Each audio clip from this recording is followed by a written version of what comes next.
Hello student. आज की class में हम एक नया चैप्टर शुरू कर रहे हैं। Chapter number 12। चैप्टर का नाम है एटम्स। सबसे पहले हम इस चैप्टर में डिफरेंट मॉडल्स ऑफ एटम पढ़ेंगे और हम स्टार्ट करेंगे थॉमसन मॉडल ऑफ एटम के साथ। Thompson model of an atom. Thompson model of atom क्या कहता है?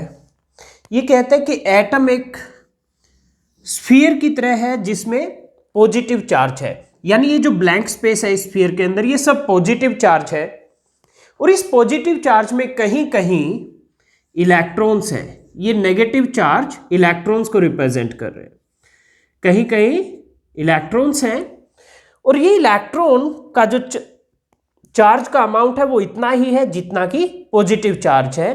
सो that atom is electrically neutral, means atom में जितना पॉजिटिव चार्ज है उतना ही नेगेटिव चार्ज है। तो ये है Thomson model of an atom.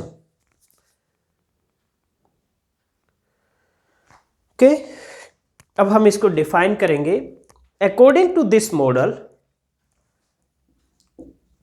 according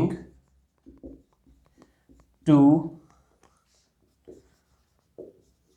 this model, an atom is a sphere of positive charge. An atom is a sphere of positive charge in which electrons are embedded, in which electrons are embedded, so that atom is electrically neutral. So that atom is electrically neutral, यानी जितना positive charge होगा उतना ही atom में negative charge भी होगा। लेकिन इस model of atom की कुछ लिमिटेशंस थी, कुछ खामियां थी, जिसकी वजह से और भी मॉडल ऑफ एटम आए इसके बाद और उनको एडॉप्ट भी किया गया। इसके बाद है Rutherford alpha particle scattering experiment. आपको ये डायग्राम भी साथ में बनाना है इस डेफिनेशन के लिए, बना लीजिए। मैं इसको अभी इरेज कर रहा हूं, फिर हम इस स्पेस को यूज करेंगे लिखने के लिए। ओके, तो ये डायग्राम आपको बनाना है। ओके, तो इसके बाद है Rutherford alpha particle, Rutherford alpha particle scattering experiment, scattering experiment, scattering experiment। Okay, तो रदरफोर्ड ने अल्फा पार्टिकल्स के साथ एक एक्सपेरिमेंट किया। उसने क्या किया? उसने अल्फा पार्टिकल को एक थिन गोल्ड फॉयल, गोल्ड की एक बहुत ही पतली सी पत्ती ली, उस पर फोल्ड किया और उससे अल्फा पार्टिकल स्कैटर हुए। तो वो जो प्रोसेस था, इस एक्सपेरिमेंट की जो ऑब्जर्वेशंस थी, उसके बेसिस पर रदरफोर्ड ने एक नया मॉडल ऑफ एटम दिया जिसको रदरफोर्ड मॉडल ऑफ एटम कहा गया। तो पहले हम पढ़ते हैं ये Rutherford alpha particle scattering experiment क्या था। ओके, तो Rutherford made an experiment with thin foil of gold. Rutherford made an experiment with thin foil of gold। He allowed alpha particles to fall on a thin gold foil. He allowed alpha particles to fall on a thin gold foil, and following observations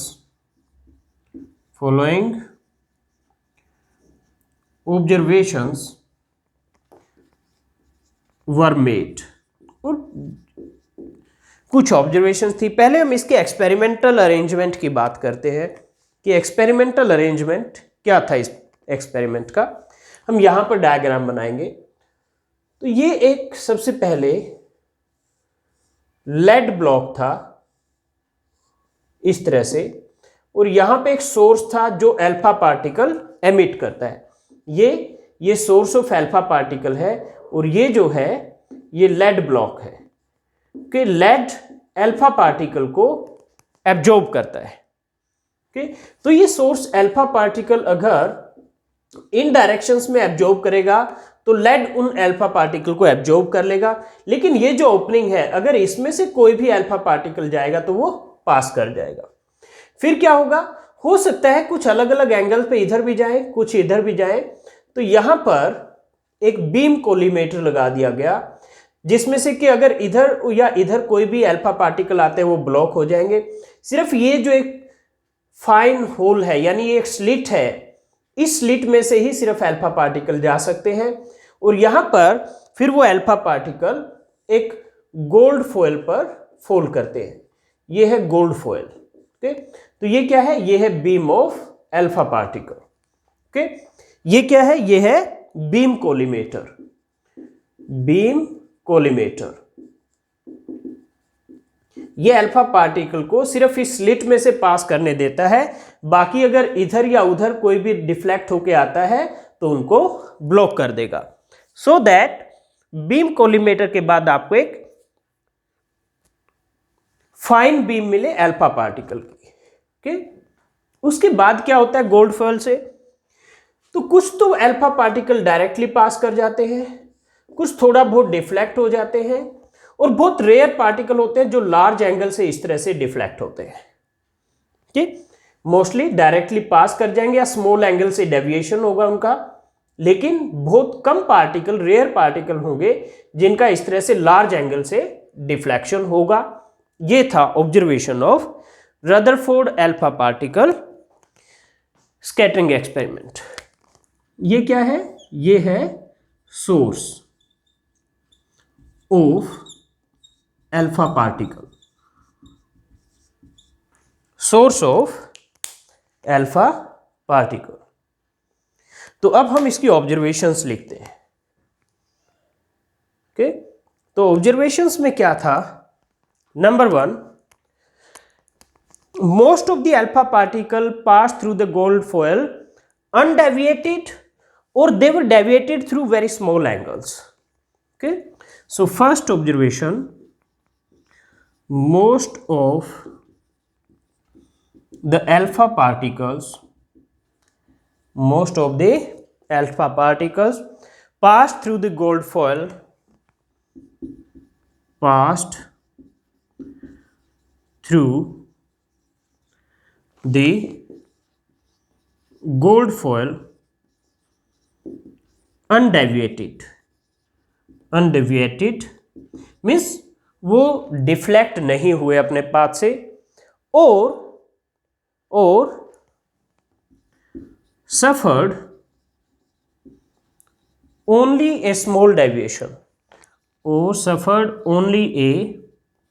small deviation, या फिर वो बहुत ही small angle से deflect हुए अपने path से, या तो डिफ्लेक्ट हुए ही नहीं अपने पाथ से, या फिर बहुत स्मॉल एंगल से चेंज हुआ उनका पाथ, डिफ्लेक्शन हुआ। Second, only a few particle like about 1 in 8,000 were deflected by large angle. Only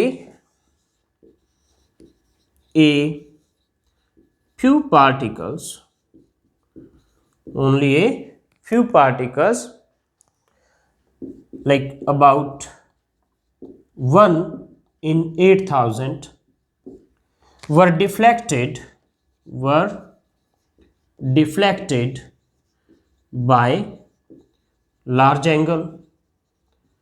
Okay, and occasionally, third observation, occasionally an alpha particle was scattered by 180 degree, means वापिस reflect हो गया। 180 degree का मतलब क्या हुआ कि ऐसे गया और ऐसे ही वापिस आ गया सेम लाइन में। Okay, that is 180 degree deflection. तो थर्ड ऑब्जर्वेशन है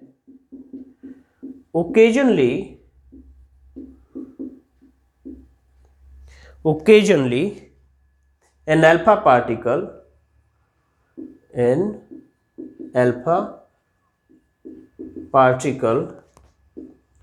was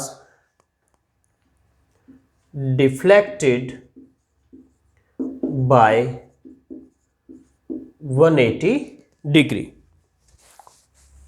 ये थी observations of Rutherford alpha particle scattering experiment. अब इन ऑब्जर्वेशन से कंक्लूजन्स क्या आते हैं, तो अब हम डिस्कस करेंगे कंक्लूजन्स। तो पहला कंक्लूजन है, क्योंकि मोस्ट ऑफ द पार्टिकल या तो डेविएट होते ही नहीं या स्मॉल एंगल से डेविएट होते हैं, इसका मतलब जो मोस्ट ऑफ द स्पेस है एटम के अंदर वो एम्प्टी है, खाली है। ओके, तो first conclusion is as most of the alpha particle passed undeflected, as most of the alpha particle passed undeflected, so most of the space in an atom is empty. So most of the space in an atom is empty. Number 2, क्योंकि कुछ particle large angle से भी deflection हुए थे लेकिन बहुत कम, तो इसका मतलब क्या हुआ, अल्फा पार्टिकल पर पॉजिटिव चार्ज होता है, हीलियम न्यूक्लियस होता है अल्फा पार्टिकल, तो पॉजिटिव चार्ज को पॉजिटिव चार्ज ही रिपेल करेगा। तो क्योंकि बहुत ही only few particle were deflected by large angle, तो बहुत ही कम पार्टिकल डिफ्लेक्ट हो रहे हैं लार्ज एंगल पर, और जो आपका पार्टिकल या अल्फा पार्टिकल है उस पर पॉजिटिव चार्ज है, पॉजिटिव से ही रिफ्लेक्ट हो सकता है।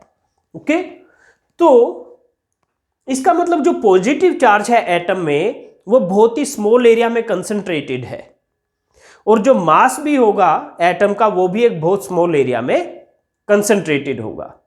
इस वजह से उस एरिया में सिर्फ जो पार्टिकल डायरेक्ट जाके स्ट्राइक करते हैं वही लार्ज एंगल से डिफ्लेक्ट होते हैं, बाकी सब पास कर जाते हैं, जैसे कि फर्स्ट ऑब्जर्वेशन का केस है। ओके, तो it means since some of the alpha particle were deflected by large angle, so all the positive charge and most of the mass of atom is concentrated only in a very small region, और उस reason को नाम दिया गया nucleus of atom. तो हम लिखेंगे since some of the alpha particles were deflected by large angles,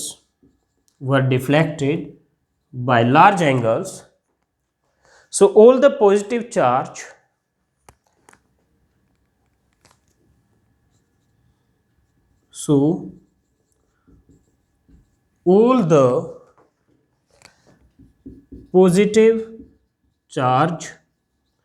and most of the mass of an atom, most of the mass of an atom is concentrated in a very small region, is concentrated in a very small region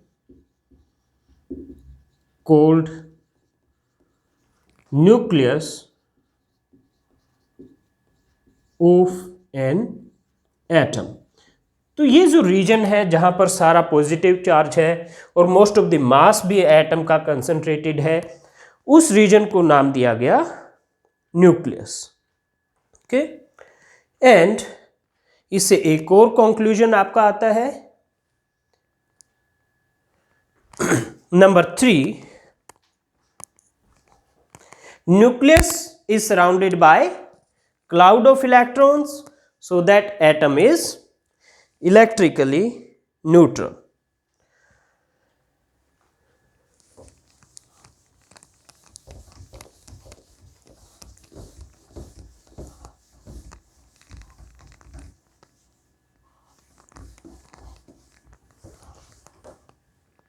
Okay, so number 3 is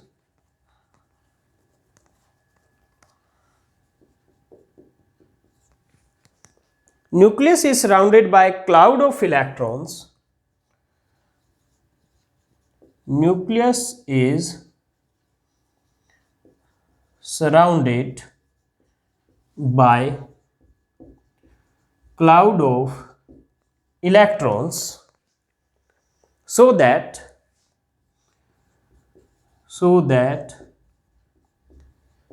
atom is electrically neutral.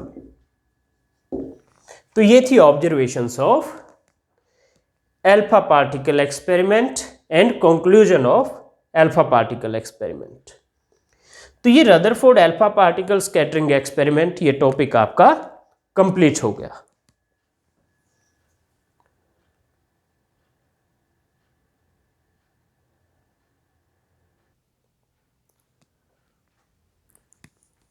Student, हमारा next topic है distance of closest approach.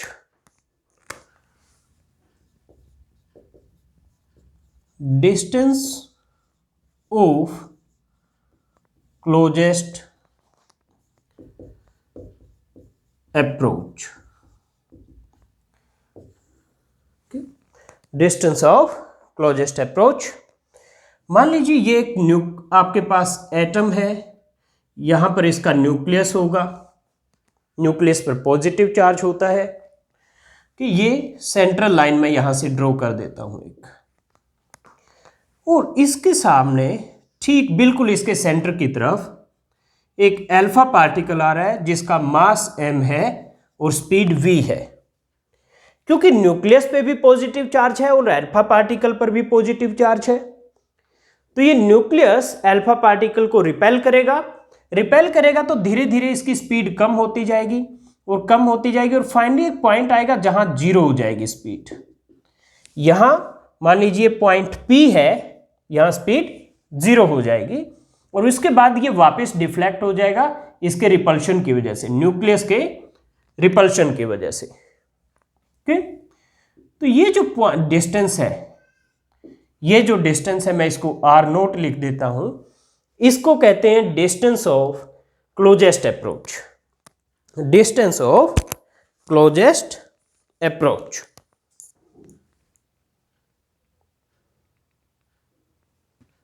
Okay, तो अब हम इसके बारे में लिखेंगे, इसको डिफाइन करेंगे।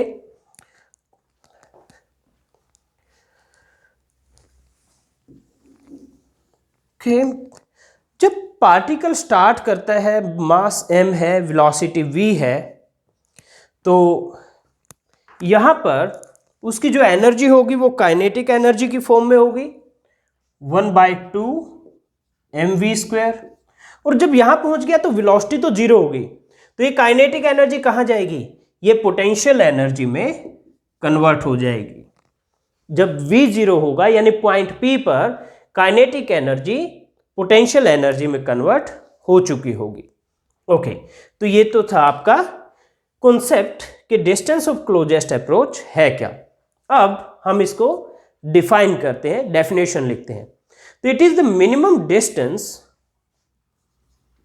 It is the minimum distance up to which an energetic alpha particle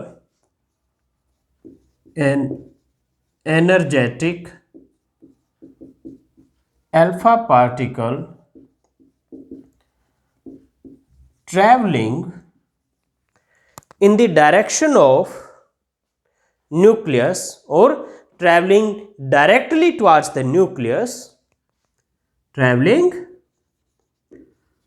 directly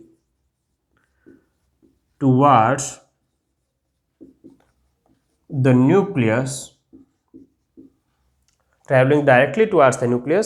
can move before coming to rest, can move before coming to rest and retracing its path. retracing मतलब उसी रास्ते पर वापस जाना, and retracing its path. तो student ये है definition of distance of closest approach. अब अल्फा पार्टिकल क्या है आपका? अल्फा पार्टिकल पर चार्ज होता है आपका +2e,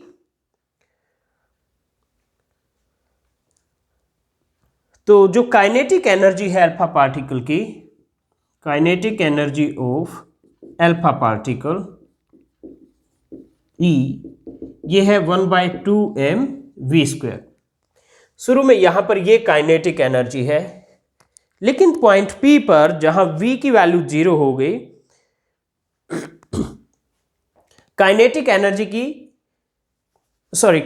एनर्जी अल्फा पार्टिकल की 0 हो जाएगी और वो पोटेंशियल एनर्जी में कन्वर्ट हो जाएगी।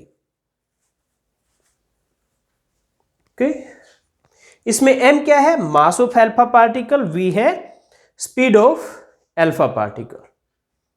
Okay, m is mass of alpha particle.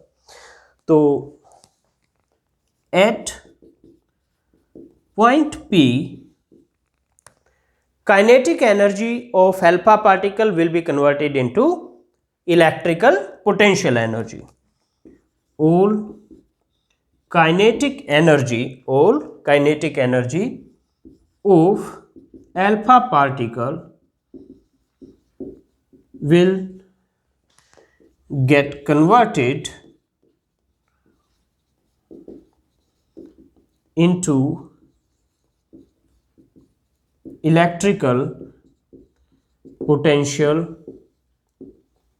Energy. और पोटेंशियल एनर्जी क्या होता है? वो होता है KQ1Q2/R। पोटेंशियल एनर्जी वो होता है KQ1Q2/R। K की वैल्यू होती है 1/4πε0। Q1 charge on nucleus ZE हो जाएगा आपका। न्यूक्लियस पर चार्ज क्या होता है? ZE। Z क्या होता है? Atomic number. और अल्फा पार्टिकल पर +2e होता है चार्ज, और सेपरेशन क्या है? R0 है, जहां पर वो पोटेंशियल एनर्जी में कन्वर्ट हुआ है वहां पर। तो ये हो गया 1/4πε0 2ZE²/R0। तो ये काइनेटिक एनर्जी पॉइंट P पर इस पोटेंशियल एनर्जी में कन्वर्ट होगी। So they should be equal. So 1/2mv² = 1/4πε0 2ZE²/R0। तो यहां से हमें R0 की वैल्यू कैलकुलेट करनी है। तो R0 की वैल्यू क्या आ जाएगी? 1/4πε0 2ZE², और ये 1/2m वी स्क्वायर। ओके, तो ये हो गया 1/4πε0 2z² और 1/2mv² क्या है? टोटल काइनेटिक एनर्जी, तो डिवाइड बाय ई। ओके, ये हो गया। और इस 2 को अदरवाइज आप ऊपर मल्टीप्लाई कर दीजिए तो ये 4 हो जाएगा, तो ये ऐसे भी लिख सकते हैं 1/4πε0, ये 2 ऊपर चला जाएगा तो 4ze²/mv²। तो ये भी फॉर्मूला है डिस्टेंस ऑफ क्लोजेस्ट अप्रोच का। ओके, तो स्टूडेंट ये था हमारा topic distance of closest approach. Size of nucleus होता है of the order of 10⁻⁻15 metre. Size of nucleus लगभग 10⁻⁻15 मीटर के आसपास होता है, और size of atom around 1 angstrom होता है, मीन्स लगभग 10⁻⁻10 मीटर, 10⁻⁻10 मीटर। ओके, तो ये टॉपिक आपका कंप्लीट हो गया। नेक्स्ट टॉपिक है इंपैक्ट पैरामीटर।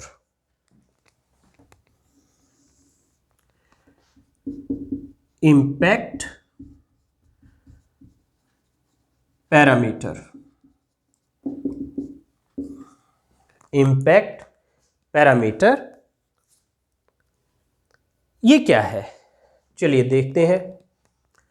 मान लीजिए आपके पास ये एक न्यूक्लियस है, ये एक न्यूक्लियस है, और ये न्यूक्लियस की सेंट्रल लाइन मैंने ड्रॉ कर दी यहां पर इस तरह से। ओके, तो ये बिल्कुल भी अच्छी ड्रॉ नहीं हुई है, इसको दोबारा से कर देते हैं।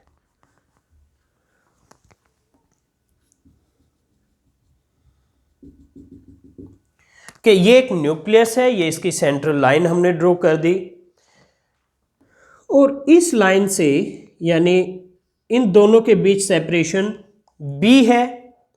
इस लाइन से कोई अल्फा पार्टिकल जा रहा है जिसकी मान लीजिए काइनेटिक एनर्जी है 1/2mv², यानी इस अल्फा पार्टिकल का मास m है, स्पीड v है। अभी जब ये न्यूक्लियस से बहुत दूर है, न्यूक्लियस पर पॉजिटिव चार्ज है, अल्फा पार्टिकल भी पॉजिटिव चार्ज होता है अल्फा पार्टिकल पर भी। तो जैसे जैसे ये न्यूक्लियस के पास जाता जाएगा क्या होगा? न्यूक्लियस इसको रिपेल करेगा, यानी अल्फा पार्टिकल और न्यूक्लियस के बीच में रिपल्शन बढ़ता जाएगा। तो जैसे जैसे ये पास आता जाएगा, इसका पाथ स्ट्रेट लाइन नहीं रहेगा, क्या होगा?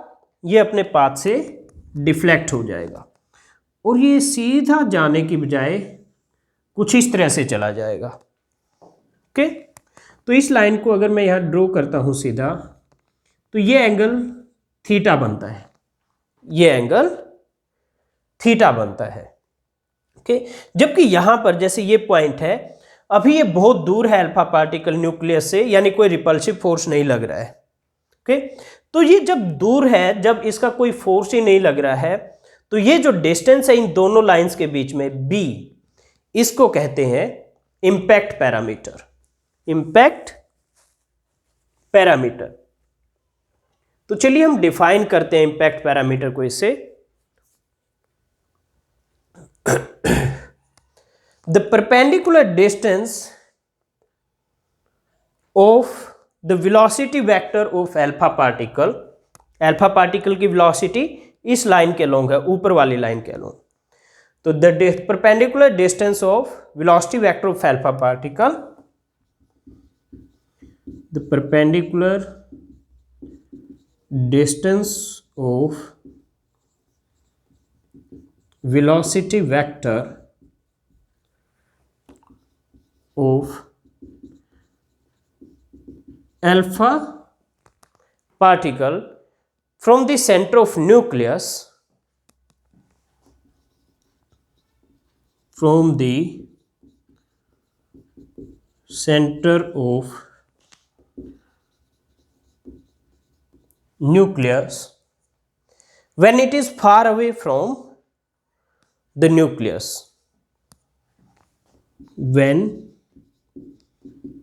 it is far away from the nucleus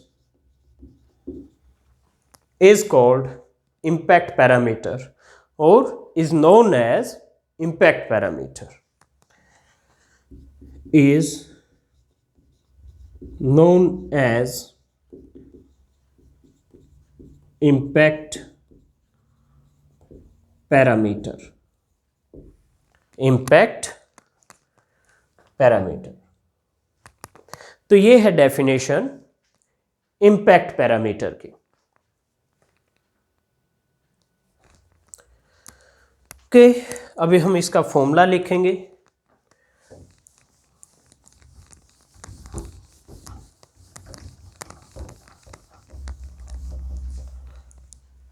impact parameter का डेरिवेशन आपके सिलेबस में नहीं है, सिर्फ फॉर्मूला लिखेंगे हम। फॉर्मूला है b equal to 1/4 pi epsilon naught z square cot theta by 2 divide by 1/2m v square. ये है एक्सप्रेशन फॉर इम्पैक्ट पैरामीटर। अब देखिए स्टूडेंट, अगर ये थीटा 0 होता यानी बिल्कुल अल्फा पार्टिकल इसी लाइन में आ रहा होता, अगर अल्फा पार्टिकल इस लाइन के बजाय इसी लाइन में आ रहा होता, क्या होता? अल्फा पार्टिकल यहां कहीं ना कहीं पहुंच के वापस डिफ्लेक्ट होता, सीधा आता, धीरे धीरे वेलोसिटी 0 होती है और फिर वापस डिफ्लेक्ट हो जाता। तो आपका थीटा फिर क्या बनता? 180 डिग्री, 180 डिग्री। लेकिन अगर अल्फा पार्टिकल इसी लाइन में आता तो b की वैल्यू क्या होती? 0। तो यानी b अगर 0 होगा तो थीटा क्या होगा? 180 degree. Okay okay, from equation 1, when b is large, when b is large, theta is small and vice versa, यानी b अगर स्मॉल होगा तो थीटा लार्ज होगा। For example, for b equal to 0, b 0 कब होगा? जब कोट थीटा बाई 2 0 हो जाए, और वो कब होता है? कोट 90 पे। तो यानी थीटा बाई 2 यहां से आपका आ गया 90 डिग्री और थीटा क्या आ गया? 180 डिग्री।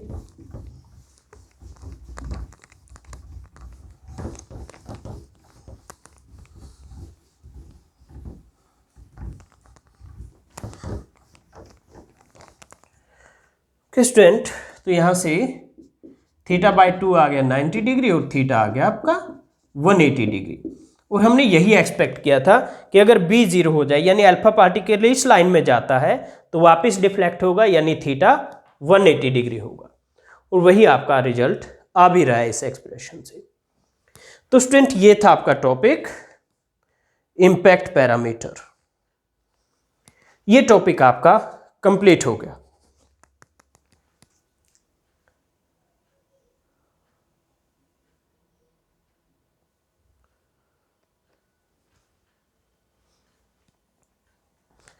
स्टूडेंट, हमारा नेक्स्ट टॉपिक है Rutherford model of an atom. Rutherford model of atom. तो ये रदरफोर्ड मॉडल ऑफ एटम क्या था? जो हमने Rutherford alpha particle scattering experiment का कंक्लूजन्स ड्रॉ किए थे, वही कंक्लूजन्स लगभग रदरफोर्ड मॉडल ऑफ एटम है। तो इसके पोस्टुलेट्स क्या हैं? Postulates number 1, an atom consists of small and massive core in which entire positive charge and most of the mass of an atom is concentrated. Okay, तो हम यहां लिखेंगे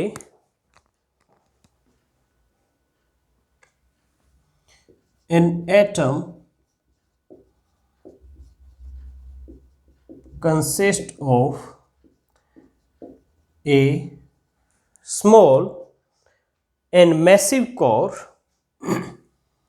small and massive core, यहाँ massive word से मतलब है कि इसका डेंसिटी बहुत हाई होगा, and massive core in which entire positive charge, in which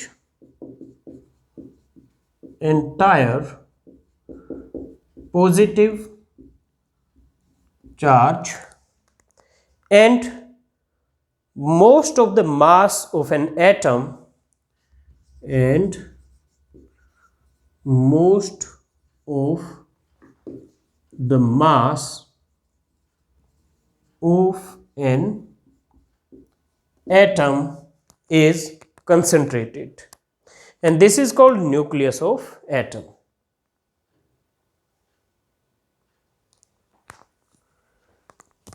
Most of the mass of an atom is concentrated. This is called nucleus of an atom. Student, ये था first postulate of Rutherford model of atom. Second है size of nucleus is very large as compare to size of atom. Size of nucleus is very large. Size of nucleus, sorry, not very large, very small. Very small, ये होता है around 10⁻⁻15 metre. ये होता है size of nucleus, approximately ये होता है. Okay, size of nucleus is very small as compared to size of atom, as compared to size of an atom. और एटम का साइज होता है around 10⁻⁻10 metre. Okay, so nucleus का size atom के size के कंपैरिजन में बहुत ही छोटा है. Number 3, nucleus is surrounded by electron so that atom is electrically neutral. Okay, तो हम लिखेंगे the nucleus is surrounded, the nucleus is surrounded by a suitable number of electrons so that atom is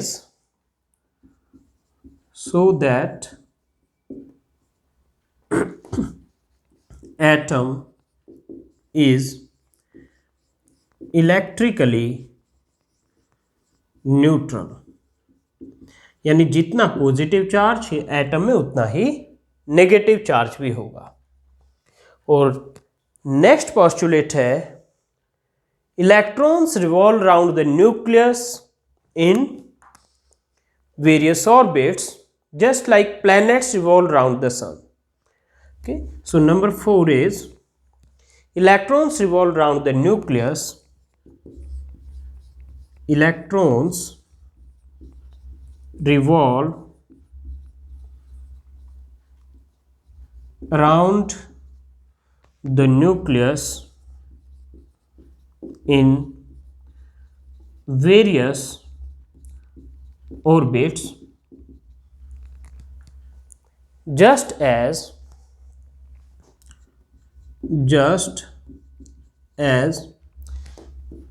planets revolve around the sun. तो ये postulates थे Rutherford model of atom के. लेकिन इस model of atom की भी कुछ problems थी, कुछ लिमिटेशंस थी. तो अब हम इस मॉडल की लिमिटेशंस क्या थी उसके बारे में बात करते हैं. तो limitations of Rutherford model of atom. Okay, पहली लिमिटेशन स्टूडेंट, ये न्यूक्लियस है, इसके अराउंड ये ऑर्बिट है और इसमें इलेक्ट्रॉन मूव करता है। तो किसी भी पॉइंट पर वेलोसिटी की डायरेक्शन क्या होगी? ये अलोंग द टेंजेंट। तो अगर हम ये मान लें कि मैग्नीट्यूड चेंज नहीं हो रही है वेलोसिटी की, यानी स्पीड सेम है हर पॉइंट पर ऑर्बिट में इलेक्ट्रॉन की, ओके, मींस स्पीड चेंज नहीं हो रही है इलेक्ट्रॉन की ऑर्बिट में मूव करते वक्त, लेकिन फिर भी कम से कम डायरेक्शन तो हर पॉइंट पर चेंज हो ही रही है वेलोसिटी की। इस पॉइंट पे ये डायरेक्शन है, इस पॉइंट पर ये डायरेक्शन है। और अगर वेलोसिटी की चाहे मैग्नीट्यूड चेंज हो और चाहे डायरेक्शन हो, तो हम क्या कहेंगे? पार्टिकल एक्सेलरेटेड है, क्योंकि एक्सेलरेशन क्या होता है? चेंज इन वेलोसिटी, और वेलोसिटी दो तरीके से चेंज हो सकती है, उसका मैग्नीट्यूड भी चेंज हो सकता है और उसका डायरेक्शन भी। तो यहां अगर मैग्नीट्यूड चेंज नहीं भी हो रहा है तो भी कम से कम डायरेक्शन तो चेंज हो ही रही है। That means electron is accelerated. और इलेक्ट्रॉन पर चार्ज होता है, यह भी आपको पता है। इलेक्ट्रोमैग्नेटिक थ्योरी कहती है कि कोई भी चार्ज पार्टिकल अगर एक्सेलरेट होता है तो वो इलेक्ट्रोमैग्नेटिक रेडिएशन एमिट करेगा। कोई भी चार्ज पार्टिकल अगर एक्सेलरेट होता है वो इलेक्ट्रोमैग्नेटिक रेडिएशन एमिट करेगा। और इलेक्ट्रोमैग्नेटिक रेडिएशन की एनर्जी होती है, पार्टिकल नेचर में भी हमने फोटो इलेक्ट्रिक इफेक्ट में पढ़ा था, फोटोन hν एनर्जी होती है। तो अगर चार्ज पार्टिकल जब ऑर्बिट में मूव कर रहा है वो रेडिएशन एमिट करता है, तो यानी वो क्या करेगा? एनर्जी रिलीज करेगा, एनर्जी एमिट करेगा। और अगर वो एनर्जी एमिट करता है तो क्या होगा? धीरे धीरे वो पूरी एनर्जी लूज करेगा और फाइनली न्यूक्लियस में फॉल करेगा। तो इस तरह से कोई भी मटेरियल हो, यानी किसी भी मटेरियल के एटम स्टेबल तो होंगे ही नहीं, किसी भी मटेरियल के एटम स्टेबल हो ही नहीं सकेंगे। लेकिन आपके पास पीरियोडिक टेबल है, आपने पढ़ी है पीरियोडिक टेबल, इतने सारे स्टेबल एलिमेंट है हमारे पास पीरियोडिक टेबल में। तो इसलिए पहली लिमिटेशन ये है कि रदरफोर्ड मॉडल एटम की स्टेबिलिटी को एक्सप्लेन नहीं कर पाता। This is first limitation. Okay, तो फर्स्ट लिमिटेशन लिखते हैं, according to electromagnetic theory, according to electromagnetic theory, मैंने लिखा EM theory, electromagnetic theory, every accelerated charge particle, every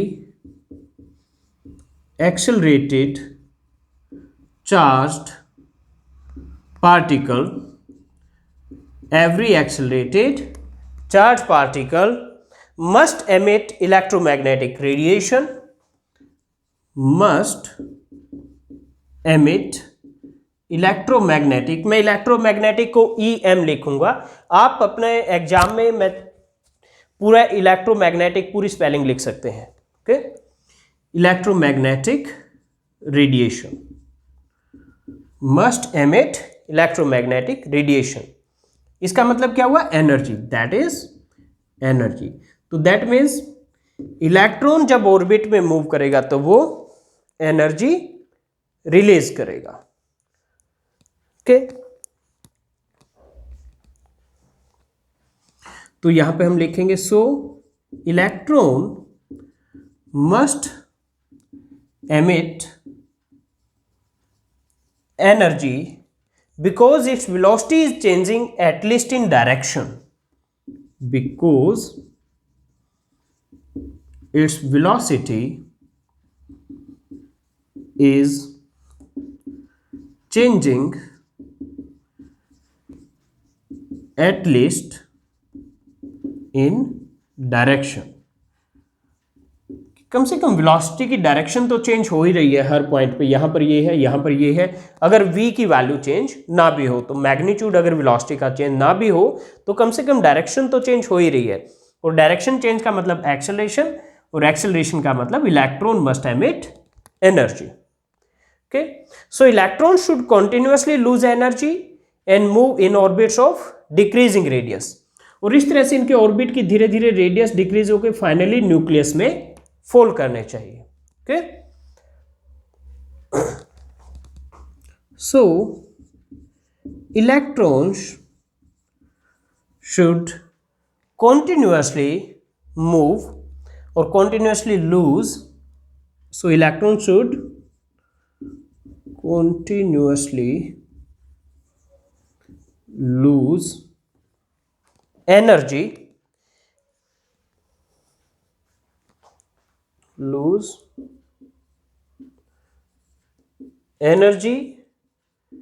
and move in orbits of decreasing radius, and move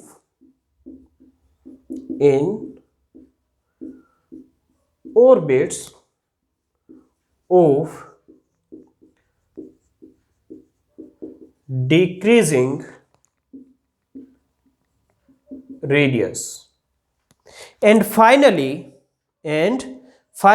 fall in the nucleus, and finally fall in the nucleus. तो यानी इसके according तो कोई भी atom stable हो ही नहीं सकता, और ऐसा है नहीं क्योंकि आपके पास पीरियोडिक टेबल में बहुत सारे स्टेबल एटम है. So this model does not explain stability of atom. So this model does not explain stability of atom. ये फर्स्ट लिमिटेशन थी. सेकंड लिमिटेशन क्या है? सेकंड लिमिटेशन कहता है कि देखिए यहां पर ये कहता है electrons revolve around the nucleus in various orbits, लेकिन ऑर्बिट का रेडियस क्या होगा इसके बारे में रदरफोर्ड मॉडल में कुछ भी नहीं कहा गया है. ऑर्बिट का रेडियस क्या होगा इसके बारे में रदरफोर्ड मॉडल में कुछ भी नहीं कहा गया है. तो यानी रेडियस की वैल्यू कोई भी हो सकती है. All possible values of radius अगर अलाउड है तो जो एनर्जी एमिट करेगा इलेक्ट्रॉन अगर, तो वो भी ऑल पॉसिबल वैल्यू होनी चाहिए. और एनर्जी होता है E = hc/λ. यानी अगर आप मान लीजिए हाइड्रोजन एटम है, हाइड्रोजन एटम का स्पेक्ट्रम देखें तो लैम्डा की सभी वैल्यूज होनी चाहिए उसमें, मीन्स कॉन्टिन्यूअस स्पेक्ट्रम होना चाहिए. बट एक्सपेरिमेंटली ये पाया गया कि कॉन्टिन्यूअस नहीं डिस्क्रीट स्पेक्ट्रम है, मीन्स कुछ पर्टिकुलर वैल्यूज ही लैम्डा की स्पेक्ट्रम में पाई गई है, यानी उनके कोरस्पॉन्डिंग वेवलेंथ या एनर्जी पाई गई है स्पेक्ट्रम में, बाकी एब्सेंट है. तो रदरफोर्ड मॉडल एक्सपेक्ट करता है कि हाइड्रोजन एटम का स्पेक्ट्रम कॉन्टिन्यूअस होना चाहिए, लेकिन एक्सपेरिमेंटली वो डिस्क्रीट पाया गया है. तो हम लिखेंगे in Rutherford model an electron can revolve in Rutherford model, an electron can revolve in orbits of all possible radius, in orbits of all possible radius. So it should emit a continuous spectrum. So it should emit a continuous spectrum. तो Rutherford model के according जो spectrum है वो किसी atom का continuous होना चाहिए, but experimentally hydrogen atom emits discrete line spectrum. But experimentally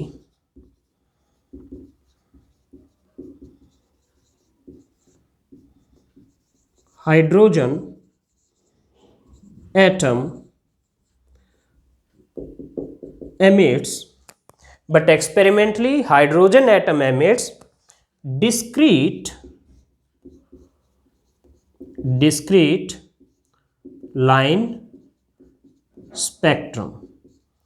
तो उसमें यानी ऑल पॉसिबल वेवलेंथ नहीं है, कुछ पर्टिकुलर वेवलेंथ ही स्पेक्ट्रम में दिखाई देती है। तो ये था student Rutherford model of an atom और उसकी लिमिटेशंस। ये टॉपिक भी हमारा कंप्लीट हो गया।